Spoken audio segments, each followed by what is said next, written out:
Story 1. About a month ago, I, 43 male, decided I couldn't get past things and told my wife we were separating. About a year before that I found my wife of 12 years was texting another guy. We were in MC at the time and there she agreed to go no contact with him, and I agreed to continue our relationship.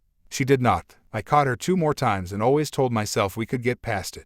Now I know I only feared being alone. I don't know if they ever met physically, but I strongly suspect they did. My ex does have some mental health issues, and I always thought that if I could help her manage those, I'd find the woman I married and loved underneath. I'm now convinced that if she does get through all of that, she'll just find a woman who doesn't love or respect me under there. We own a business together where she's been undermining me and talking about me to our staff. After another fight about that, where she tried to pretend that we never agreed to something, I had the realization that things weren't going to change. The affair wasn't the cause of our trouble, it was a symptom of it. Fortunately, no kids, but we do have to deal with the business, our house, and our dogs. So luckily, we have a suite in our basement that I moved into. I'm living there until we sort out the separation agreement and figure out who gets what. It's boring and lonely as heck, but at least I have a path forward with a reason for optimism at the end. Now, let's get some reaction from the comments section. Reader comment: start getting out and doing things for yourself. Start living your life and get your head on straight, and then things will start to be a whole lot clearer to you. I personally would separate your money and start to get a picture of how to separate the business just in case there is no reconciliation. Prepare yourself now, but get out and start living your life. Good luck. Original poster, thank you. I'm doing my best on this front. I've started getting to the gym regularly and spend more time with friends doing things. And yes, I actually do want to get out of the business, so we're both figuring out if she wants to find a way to buy me out, or if we just sell the whole thing. Reader comment: it sounds like you've got your head screwed on the right way. Nice work. A lot of people aren't able to get to the realization that you have. They let the emotion cloud it out. With the loneliness, I found that you need to embrace it and learn to be able to live with it, and be happy being on your own, and to be happy with your life. Otherwise, you'll go to some dark places, you won't heal properly, and you'll try and make yourself feel better through other people, which never truly works. I've been through 2 divorces where my ex-wives had affairs and have tried a lot of different things to get through that loneliness. Hopefully you can get out from being under the same roof. That is a key step in being able to start putting your ex into the rearview mirror. While you are living together, you get reminded of what they have done. It's also great that you realize that even if her problems are sorted out, she won't truly love you. A lot of people do think that the person they fell in love with will be remaining, but quite often that person is just a memory of all the good times you had together, and you forget about how poorly they treated you at other times in the relationship.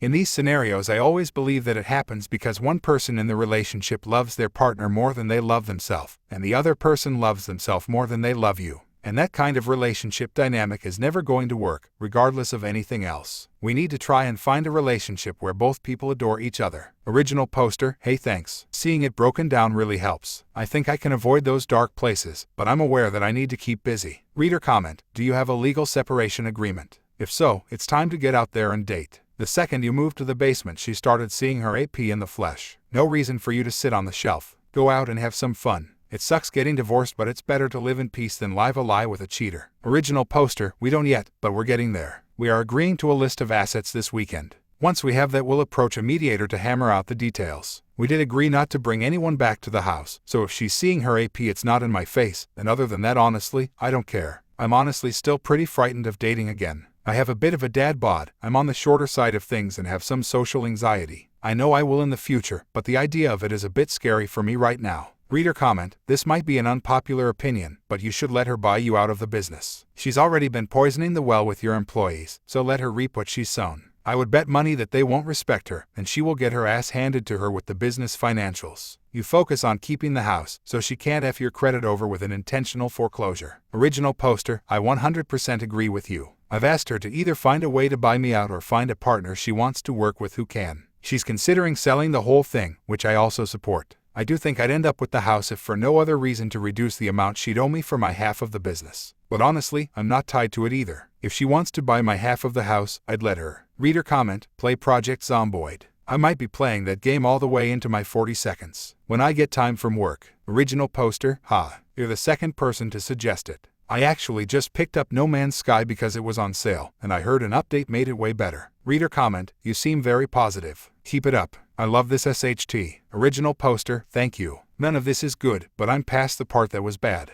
Honestly, I'm not even angry anymore. Story 2. I have been married with my wife for 7 years without kids. We both are South Asians and live in Germany. I am a marketing manager, and she has been a homemaker since we got married. I have been living even before my marriage in Europe, and my wife joined me here after our marriage. My age is 35 and she is 32 years old. Ours has been a loving marriage for 7 years with a fair share of ups and downs which every couple experiences. The major issues have been finance, in-laws, and extended family related. My wife is a single child and is very much connected to her parents and consults and informs them on every topic of her life, including our issues. This year in March, my wife started an online course in international trade, but this included people from nearby areas and cities. I had motivated her to do the course as she could start a career in Germany post the course. The course started in Jan this year. The course was in German language and definitely stressful and tough for a non-German. Everything was going well until in September this year I started feeling emotional and physical distance from my wife. My gut feels and intuition was telling me something was not right.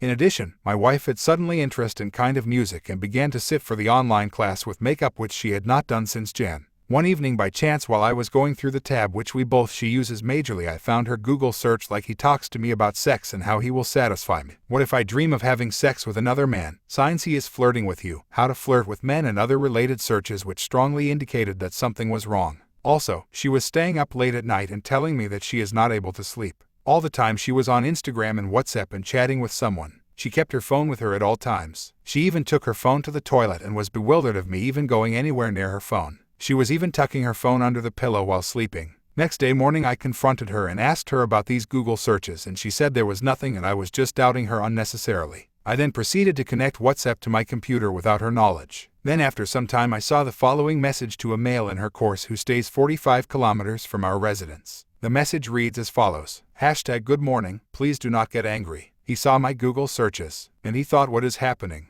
He is on and off taking my phone. Don't message me for now. I will tell you later everything in detail. Bad day I had. She sent this message and immediately deleted the complete chat. I saw this and immediately flared and shouted at her. It was stupid on my part to confront her immediately, whereas I should have waited to see her future exchanges with him. She told me that she wrote to him under stress and that she has no connection with him. But definitely I cannot trust her yet. Till this date she keeps changing her story and comes up with a new story every time. When asked to show her deleted WhatsApp messages, she declines and says I should believe her oral version. She asked for divorce if I ask her for her deleted WhatsApp chats. She has moved back to her parents and tells me that I do not trust her, and she does want to live with me. Now she completely denies any wrongdoing which she agreed partially in the past. Let me know what you think of my problem here.